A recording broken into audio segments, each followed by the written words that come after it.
বৈষম্য বিরোধী ছাত্র আন্দোলনের সময় আশুলিয়ায় ৬ মরদেহ পোড়ানোর ঘটনায় ঢাকা ১৯-এর সাবেক এমপি সাইফুল ইসলাম সহ ৪ পুলিশ কর্মকর্তার বিরুদ্ধে গ্রেফতারি পরোয়ানা জারি করেছে আন্তর্জাতিক অপরাধ ট্রাইব্যুনাল। গ্রেফতারি পরোয়ানা জারি হওয়া বাকি ৪ জনের নাম পরিচয় প্রকাশ করা হয়নি। চিফ প্রসিকিউটর তাজুল ইসলাম বলেন, শেখ হাসিনাকে দেশে ফেরাতে পারলে বিচার কাজ আরও সহজ হবে। এস এম ফয়েজের রিপোর্টে বিস্তারিত। ৫ আগস্ট ২০২৪ দুপুর থেকে বিজয় উল্লাস গোটা দেশে। ছাত্র জনতার তোপের মুখে দেশ ছেড়ে পালিয়ে যান শেখ হাসিনা। তারপরও নির্বিচারে গুলি করে হত্যা করা হয় ছাত্র জনতাকে। শুধু তাই নয়, আলামত নষ্ট করতে লাশে আগুন ধরিয়ে দেয় পুলিশ। সামাজিক মাধ্যমে ভাইরাল হওয়ায় দেশ জুড়ে দেখা দেয় তীব্র প্রতিক্রিয়া। লাশ পোড়ানোর সঙ্গে জড়িত পুলিশ সদস্যদের গ্রেফতার ও বিচারের দাবি ওঠে। দেশ ছেড়ে পালানোর সময় বিমানবন্দরে আটক হন ঢাকার অতিরিক্ত পুলিশ সুপার আবদুল্লাহ আল কাফি। পরে গ্রেপ্তার হন এএসপি শাহিদুল ইসলাম। তারা দুজনেই আছেন কারাগারে। এই ঘটনায় ৬ জনের বিরুদ্ধে গ্রেপ্তারি পরোয়ানা চাওয়া হয়। শুনানি শেষে সাভার আশুলিয়া এলাকার সাবেক সংসদ সদস্য সাইফুল ইসলাম ও ৪ পুলিশ কর্মকর্তার বিরুদ্ধে গ্রেপ্তারি পরোয়ানা জারি করে বিচারপতি গোলাম মুর্তুজা মজুমদারের নেতৃত্বে ৩ সদস্যের আন্তর্জাতিক অপরাধ ট্রাইব্যুনাল। প্রথমে গুলি করে হত্যা করা হয়। হত্যা করার পরে তাদের প্রথমে চ্যাংদলা করে একটা রিক্সা ভ্যানের মধ্যে উঠানো হয়। ওইখানে কিছুক্ষণ ফেলে রাখার পরে পরবর্তী সময়ে পুলিশের একটা ভ্যান নিয়ে আসে, সেই ভ্যানে তাদেরকে উঠানো হয়। ভ্যানটা সেখান থেকে সরিয়ে থানার পাশে একটা জায়গায় একটা দোকানের সামনে দাঁড় করিয়ে রেখে সেই লাশগুলোতে পেট্রোল এনে বোতল ভরে এক জায়গা থেকে পেট্রোল আনে একজন, আরেকজন এই পেট্রোলটা ঢালে, আরেকজন ম্যাচ নিয়ে আসে, তারপরে আগুন দিয়ে জ্বালিয়ে দেওয়ার চেষ্টা করা হয় গাড়িসহ।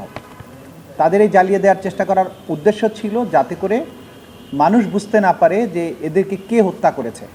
পুলিশ হত্যা করে পুলিশের গাড়িতে রেখে আগুন দিলে মানুষ মনে করতে পারে যে পুলিশের গাড়িতে যেহেতু আগুন দেওয়া হয়েছে, হয়তো এই হত্যাকাণ্ডটা ছাত্র জনতা করেছে। এইভাবে দায়টা অ্যাভয়েড করার জন্য তারা পুলিশের গাড়িতে রেখে আগুন দেয়। ঢাকা ১৯ আসনের সেই সময় যে এমপি ছিল সাইফুল ইসলাম, সে নিজ হাতে অস্ত্র নিয়ে গুলি বর্ষণ করেছে পুলিশের পাশাপাশি ছাত্রলীগকে নিয়ে। তিনি সহ এই লাশ পোড়ানোর ঘটনার সাথে সেই সময় কর্মরত ৪ জন পুলিশ অফিসারকে আমরা শনাক্ত করেছি। এই ৪ জন আর সাইফুল ইসলাম ঢাকা ১৯-এর এমপি সেই সময়ের, তার বিরুদ্ধে আমরা গ্রেপ্তারি পরোয়ানা জারির জন্য আবেদন করেছিলাম।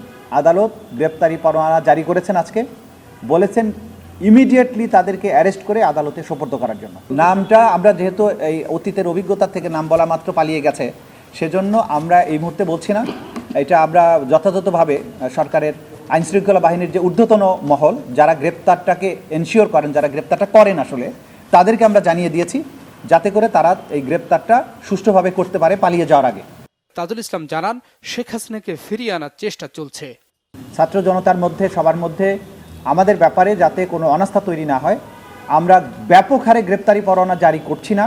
কারণ গ্রেপ্তারি পরোয়ানা ব্যাপকভাবে জারি না করে আমরা তদন্ত করে যাদের বিরুদ্ধে কনক্রিট এভিডেন্স পাচ্ছি সেগুলোকেই আমরা নিয়ে আসছি, কিন্তু কোনো অপরাধী ছাড় পাবে না, এটাও সত্য।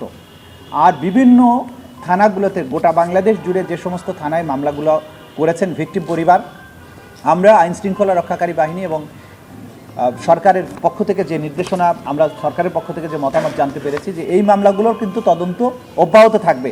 আমাদের রিকোয়েস্টের ভিত্তিতেই রাষ্ট্র সেই ব্যবস্থা নিয়েছেন। সুতরাং এই বিচারিক প্রক্রিয়ার অংশটাকে এক্সপেডাইট করার জন্য সরকারের পক্ষ থেকে নোট ভার্বাল দেওয়া হয়েছে, কূটনৈতিক চ্যানেলে তাকে ফেরত পাওয়ার জন্য চেষ্টা করা হচ্ছে। সুতরাং এইটা একটা ধারাবাহিক প্রক্রিয়ার অংশ, এখানে আমার মন্তব্য করার কিছু নেই। আমরা চাইব সরকার এই কাজের মাধ্যমে সফল হয়ে তাকে যদি আমাদের কাছে আনতে পারেন, তাহলে বিচারটা আরও ভালোভাবে করা সম্ভব হবে।